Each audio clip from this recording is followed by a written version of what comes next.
USC was close again, but it wasn't enough to get USC past the finish line in front of the competition.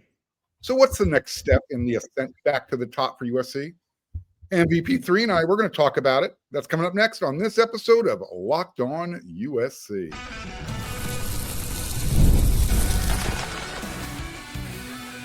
You are Locked On USC, your daily podcast on the USC Trojans, part of the Locked On Podcast Network, your team every day.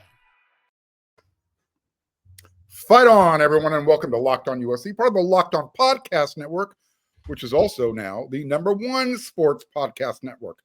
So whether you are watching the show on YouTube, wherever you decide you want to download this podcast, you pick the platform. It's always going to be free, and this show will always appreciate your support. Today's episode is brought to you by Gametime. Download the Gametime app, create an account, and use code LOCKEDONCollege for $20 off your first purchase. All right, MVP3, welcome back. Happy holidays. Hope you enjoyed your day.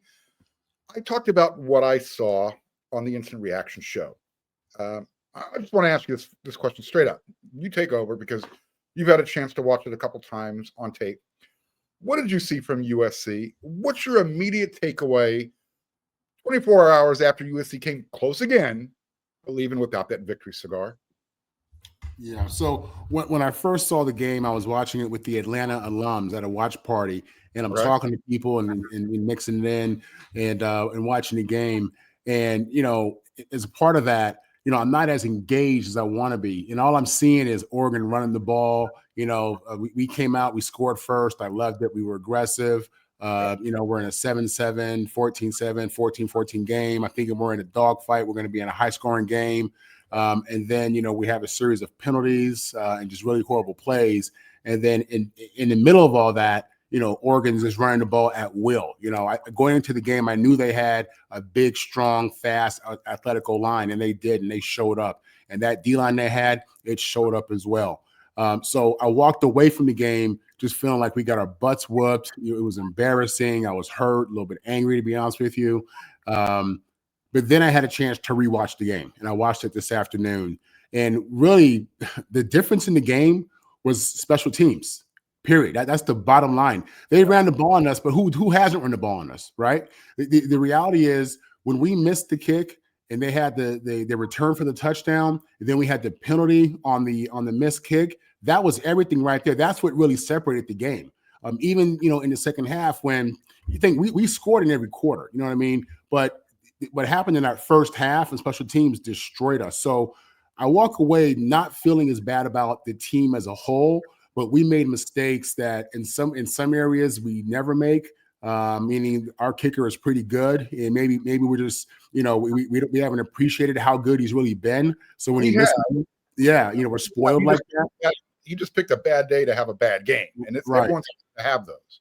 And then the returns. I mean, when you're playing against a good team on the road, you know, one single return on special teams can change the whole game. You know what I mean? And for us, it happened early in the game. It was big on momentum. You know, we were in a tie game there at 14-14. But again, and then we had the field goal. You know, 23 Stevens. You know, jumping over the pile.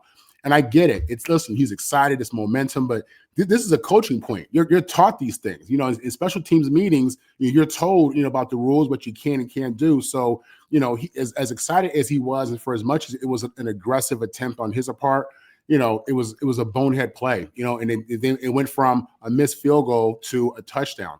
You know, again, going back and looking at it, they ran the ball on us. Their O-line, in my opinion, as a whole, dominated us. Because if you look at those scoring runs these running backs had, I mean, they had clear lanes. I mean, they were kicking out and blocking down like I ain't seen in my life, you know? So, you know, they beat us there, but again, we've been beat there before. Special teams hurt us, man. It did. So two other areas that I think hurt also. One, discipline, lack of accountability. There were just way too many unsportsmanlike penalties. You already brought up special teams, but after the game, you know, Coach Riley says, you know, because that's actually the second time that USC has been called for leaping this year. Mm-hmm. The second time. I think the other one was against Purdue. I think I mentioned Notre Dame on the Instant Reaction show. It was Purdue. But he said, you know, that's not something we teach. Right. Well, why is he panicking? Number one is the way he described it.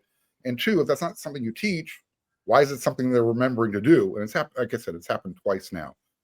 But it was the lack of discipline, and I get it. It was a highly emotional game. Really, a lot of vibes involved in that because of USC wants to reclaim that West Coast superiority. They want to be the recruiting king. All that stuff that's going on behind the scenes, and a lot of these players know each other. Playing against each other in school, high school, and before that. But there was just a lot of stuff going on, and I don't know if this team, the players are being held accountable for their actions. Let me give you just a couple. Luke Hines had a fantastic game yesterday. USC's leading receiver, six catches, 141 yards. He had that touchdown reception from Mekhi Lemon. But there was that one play where he had where he made a big catch on the sideline in front of the Oregon sideline, first down. And he did something that caught the referee's attention, and maybe he said something after the fact as well. But all of a sudden, that big gain gets negated by 15 yards. Then you had Jacoby Lane chasing after the football after an interception, going deep into the Oregon bench, trying to retrieve it. I get it. It's USC's ball. You want to take it back to your sideline. But this isn't 7-on-7 anymore. Go back. Let the officials take care of that type of stuff. Is that an issue to you, the lack of discipline on this team? It is because you don't see that with elite teams. You don't see that with Kirby Smart teams. You don't see that. You didn't see that with Nick Saban teams. I mean, you're dealing with human beings, you're dealing with kids, and yeah, you're going to have those raw emotional moments. But we have a lot of them. I feel like we have too many of them. You know what I mean? And to be honest with you, the best way to deal with that is you take away player reps. You take away their time on the field. And why aren't they doing that? I don't think they believe in what's the depth. I don't think the coaches believe in what's behind them. And that's, you might not like that. You may say, well, you got to stand on some kind of principle. But at the end of the game, they got to win these games at the end of the day. So, how Lincoln Riley deals with accountability, what the lesson is, what the penalty is, I'm not sure. But reps is the number one way to get a guy's attention, believe me. What else have we learned about this team as far as on offense? I think we know who they are. You got Jay Mayaba, who is going to make some great throws, great plays. The running game it is what it is, just because of what they've had to deal with, the loss of Waymon Jordan, Eli Sanders, the offensive line suffering injuries at key positions. And the depth they have behind those guys, they're just young. So when you play a team like a Notre Dame or an Oregon, who's been recruiting really well for basically the last 10 plus years, and they dove heavily into NIL before USC even understood what NIL meant, you're playing catch up from that regard. Absolutely. What did you see on offense, though, that I don't want to live in the negative, but what did you see that they need to improve on? Yeah. From a coaching standpoint, maybe. From a what? Just from a coaching standpoint. I mean, listen, the biggest thing on offense that I just saw is we couldn't run the ball. And to your point about, Notre Dame and other programs getting in NIL before we did, again, we're playing with a center who's a walk-on. And then when he gets hurt in the game, it's a situation where, we're playing with a guy who we brought in, but, I don't know if it's going the way everybody thought it would. With that said, us being able to get quality depth matters. I mean, at this point in the season, we're in the 11th game. We have guys going down. We're not playing with all of our starters out the gate going into this game, and you see it show up. And now we're down to a walk-on running back who's been good for us. He's been really good.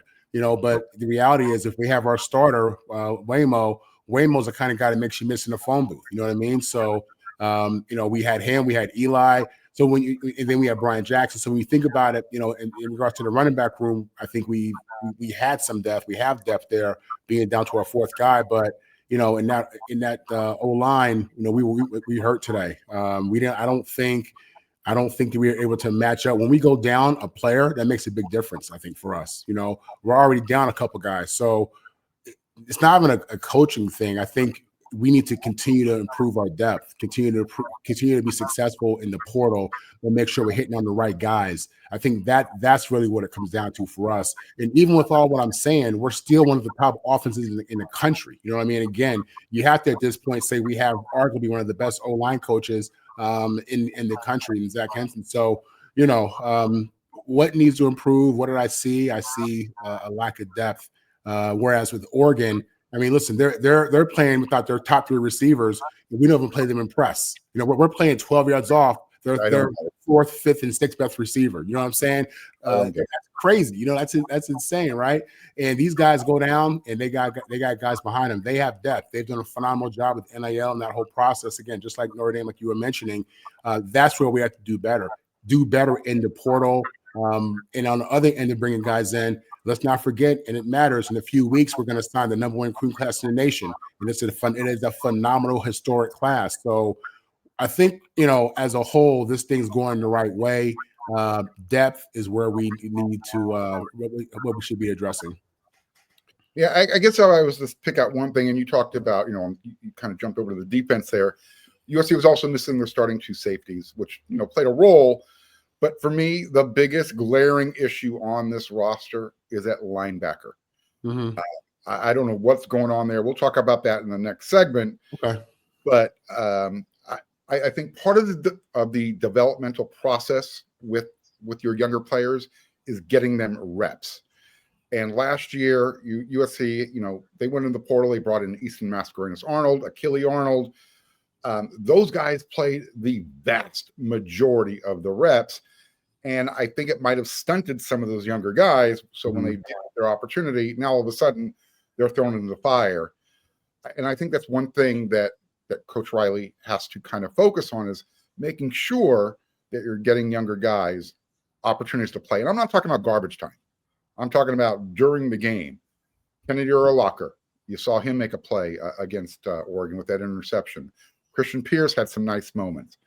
So it's those types of things. Would they be better if he played more last year? I don't know. I'm just kind of throwing that out there on a more holistic level. Mm-hmm. But it goes down to depth, and it goes to development of the players, as well as, you said it, trusting the guys to do their job. So we're going to talk more about everything that we saw in the game on Saturday against Oregon. We're going to talk about what's taking, what they knew they need to do to take the next step forward. And then we're going to throw that out we're going to throw the baby out with the bathwater. We're going to talk about the baby Bruins and the rivalry week redemption. That's all coming up next.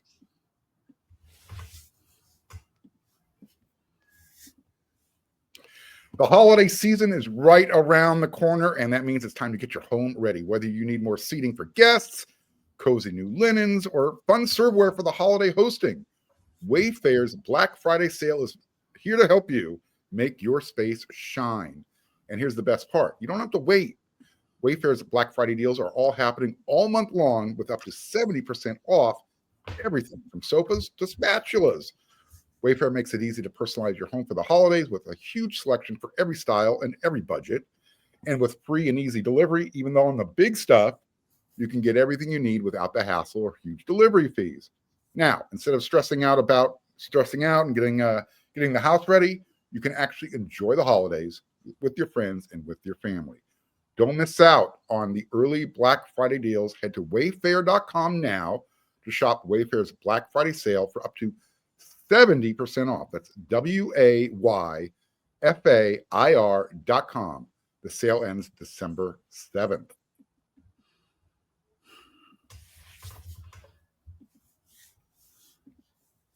Want to say thank you again to all of you, even the fans of other teams. Thank you for making Locked On USC your first listen every day. And I want to say thank you for making Locked On the #1 podcast network in the country, period. So what's the next step for this team's development? For me, it's in this order. It's a few steps. Discipline with player accountability. Touched on that in the first segment. Better linebacker production. Talked about that at the end of the first segment.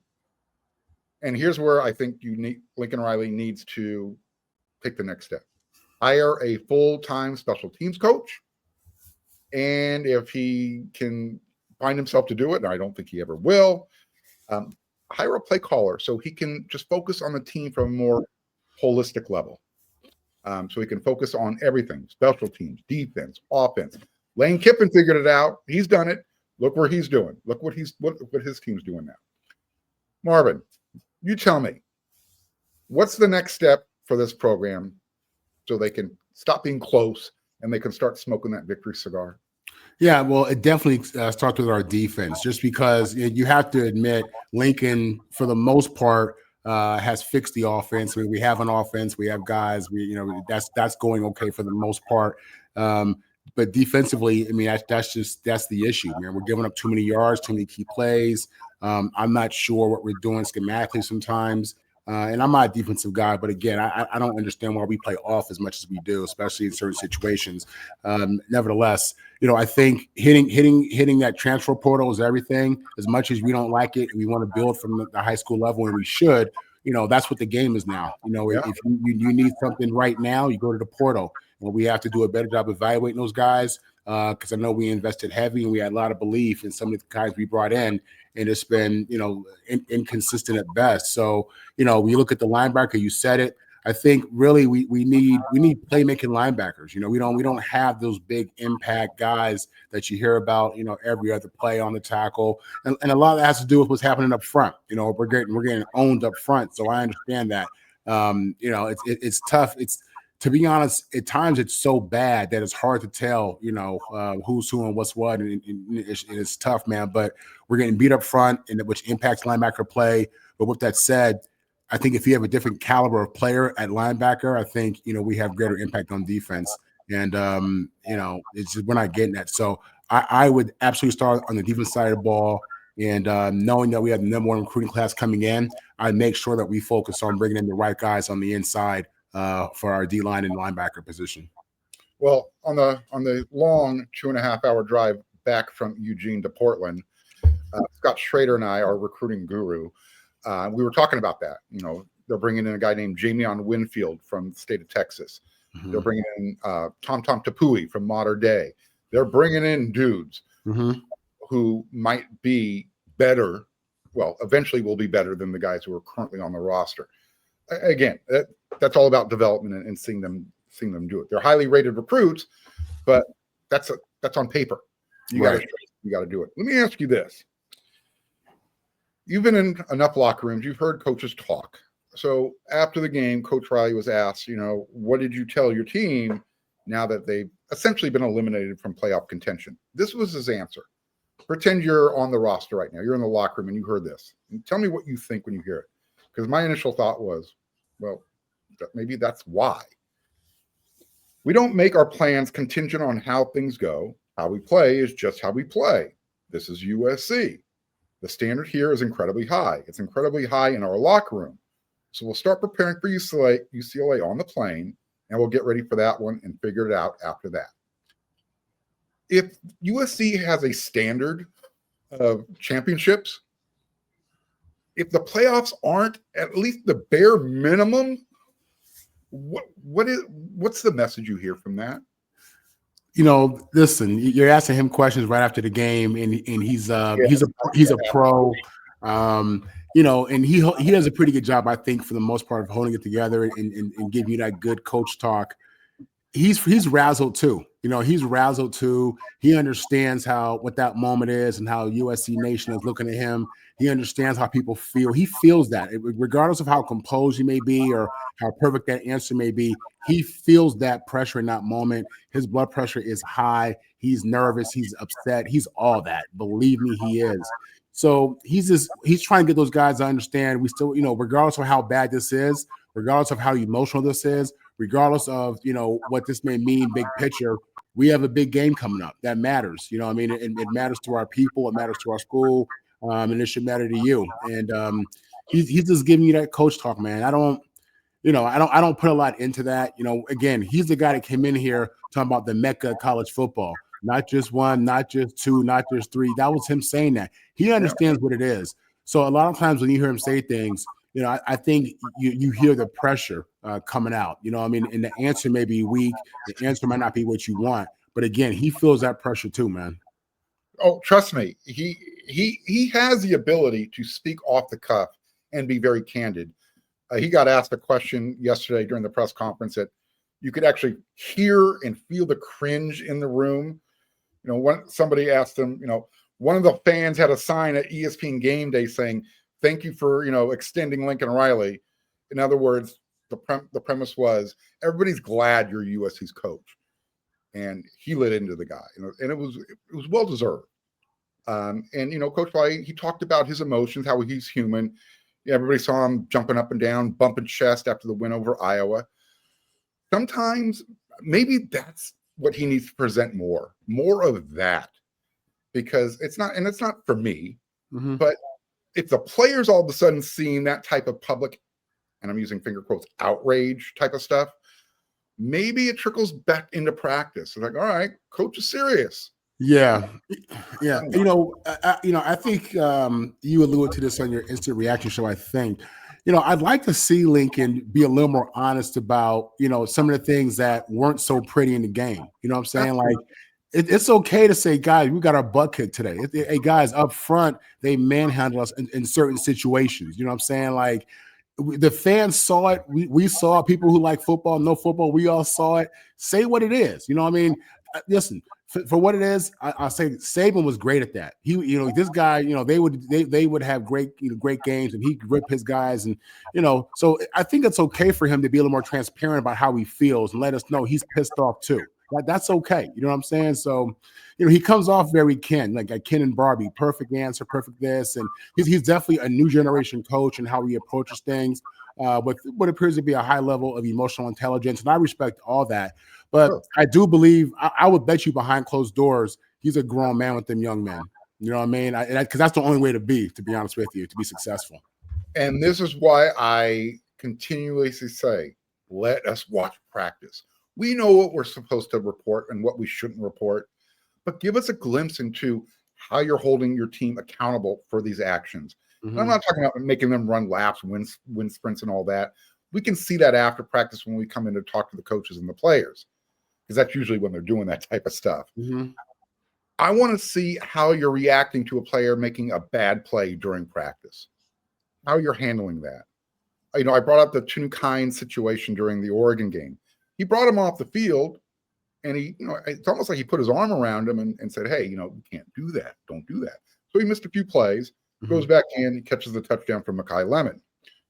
When the Oregon player got caught for an unsportsmanlike penalty for taunting, talking, whatever the situation was, Dan Lanning was in that dude's face. And I mean, you could see the guy's skin coming off underneath his helmet. So there's somewhere in the middle where I think Lincoln Riley can be. I don't need somebody just to be that Bobby Knight, rip you a new one in front of everybody type of thing. Right. And there's a time and place for that. But I think to your point, the great coaches understand how to be strategic. They understand strategy. They understand human development. And sometimes you put your arm around him. Sometimes you got to say something in his ear that his mama wouldn't appreciate. You know what I mean?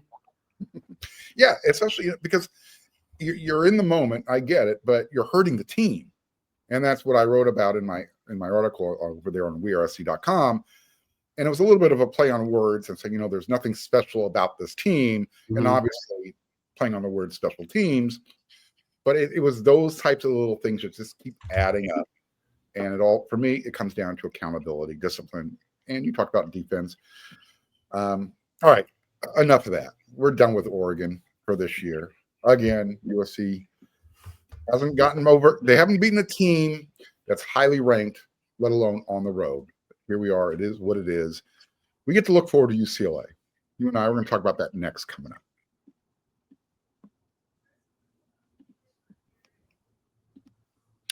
College football is back, and it's almost over. The regular season, we've got one game left. And if you haven't got your tickets to the USC-UCLA game at the Coliseum, guess what? You better use Gametime. You've got the tailgates, the rivalries, the energy in the stands. There is nothing like college football. But let's be real about it, too. Sometimes actually getting tickets to the game can feel like more of a battle than the game itself. You've got the endless queues, the hidden fees, the price jumping at checkout, all that. It sucks as much as losing. That's why I recommend you use Gametime, the app that gives the advantage back to the fans. It's the easiest way to score last-minute tickets at the best prices with no surprise fees. What you see is what you pay. And look, I'm talking about your favorite college football team for as low as $25. You can actually find tickets, maybe not for this game, but for other games. The app is going to make it super simple to use. You can even see the exact view from your seat before you check out. So take the guesswork out of buying college football tickets with Gametime. Download the Gametime app, create an account, and use code LOCKEDONCollege for $20 off your first purchase. Terms will apply. Again, that's promo code LOCKEDON COLLEGE, and you're going to get $20 off. Swipe, tap, ticket, go. Download Gametime today. All right, like I said, Marvin, I'm throwing the baby out with the bathwater. USC Oregon game's over. Let's talk about the baby Bruins beating up those little baby bears. Yeah. Look, I'll accept a 9-3 regular season, but I'll do it, and I'll be making the face you make when you're taking cough medicine. USC opened as a 20-point favorite, and that line is probably going to move even more, especially if Nico Iamaleava, UCLA's quarterback, if he's unavailable to go. He got concussed in their loss to Washington. What do you want to see from USC this Saturday when UCLA comes to the Coliseum? Yeah, I need to see them run the ball down their throats. That's what I need to see. I need to see us just manhandle them up front, us be the more physical team. Listen, and for the most part, we ran the ball well this year. It's been a decent year for us running the ball. But, I want to see us be different physically. I want to see us separate in regards to our athletes. And I want to see Lincoln Riley in this thing with a bang. And he knows what time it is. He knows this needs to be a win. A win in dramatic fashion would be great. Going back to the Pete Carroll days, one of those kind of wins would be great. Remember 50-0, but I don't like the opening line to be. I don't like the 20-point. I don't like that. I think it's rat poison. I think I'm expecting us to come out ready. I'm expecting UCLA to come out confident regardless of their quarterback situation. Yeah, I just don't know if UCLA. I know they don't have enough to beat this USC team. So if USC comes out uninspired and not ready to play, just come out with the same energy that you had against Oregon. You do that, everything should work itself out. I caught a couple of highlights, and they tried to run a trick play, and I talk about a backfire. They tried to run a fake field goal. Yeah. The snap was bad or something, and all of a sudden Washington's running it the other way for a touchdown. It had a little bit of Garo Yepremian in there. I think the kicker tried to kick it away too. I don't know. It was kind of weird. I agree with you that we absolutely should stomp them, but it's a rivalry game. I'm telling you, it's a little bit different, guys. It is. They've had UCLA's had a horrible season. I mean, we had a disappointing season because we're not going to the playoffs, but they've had a horrific season. They had their Penn State win, but what is that really now? But guys, they're going to come out there ready to roll. They're with trick plays, things we haven't seen. I mean, they really have nothing to lose. You know what I mean? So it should be a game because I'm sure they're going to want to be competitive. I expect us to pull away, though. I do. I want to see you mentioned 50-0. One of my favorite all-time USC games was 27-0. That was also a Pete Carroll team. That was his first year as the coach. USC was 6-6 that year. That win actually helped them get to the Las Vegas Bowl, where they eventually lost to Utah 10-6. But it was that interception by Antoine Simmons, and he went 5-hole. He caught it between his legs after it went off the hands of Brian Poley-Dixon. And where Brian thought the play was over. He thought the ball hit the ground. Next thing you know, Antoine's high stepping into the end zone, doing this type of thing. I play with Twine, yeah. One of my favorite players. I mean, that dude literally almost died on the surgery table. Yeah. And to come back and finish his career with that, that's why he is always going to have a soft spot in my heart.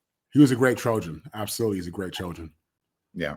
What was you mentioned 50-0. When you were playing, what was your favorite USC UCLA game? None. Unfortunately, I was part of a streak that we don't have to get into or highlight. Enough said. Yeah. Listen, in regard to these point spreads, guys, the game is not played on paper. You know what I'm saying? So, believe me when I say, I expect to stomp these boys out. I don't think that we're the same caliber team or program. I think our players are different. I think our coaches are different. But these young boys get emotional, man, and that's where you get these crazy games. I'm expecting competitive early, and then USC shows up. Well, everybody looks at USC as their bowl game when they show up. This one in particular, UCLA, they're looking for a new head coach. They're trying to rebuild again. New stadium. I mean, they're looking for a whole new identity. They're having plastic surgery like I ain't never seen. They're trying to fix this thing, and and what will be better than beating USC, right? They even kicked themselves out of their own house at the Rose Bowl so they can go play at SoFi Stadium. I don't know if that's going to help. I mean, they'll be closer, but I don't know if that's going to draw more fans. We'll see. But yeah, this game, you're right. This game is everything to them, and USC be on point because I've seen strange things happen in this rivalry. I don't know if it would happen again. But listen, we're on to the next, man. That's Lincoln said it. They're focused on UCLA. We're on to the next. This is a big one. The players know how big this is. It matters. I'm excited. You're excited, and we got to get this stench off of us. Yes, absolutely. All right, Marvin, that's it for this episode. Once again, thank you for bringing your insight, some balance to my criticism. You come from, you're looking at it from a player's perspective. And I think a lot of the people who watch this show, in fact, I know 99.9% of them appreciate that. So thank you again. I know you're going to be back later this week. We're going to talk more about USC, UCLA. So until then, everyone, you know what to do. Fight on, y'all. Beat the Bruins. We say that at least once a day, every day. Don't just beat them, Mark. Beat the heck out of them. What Marvin said.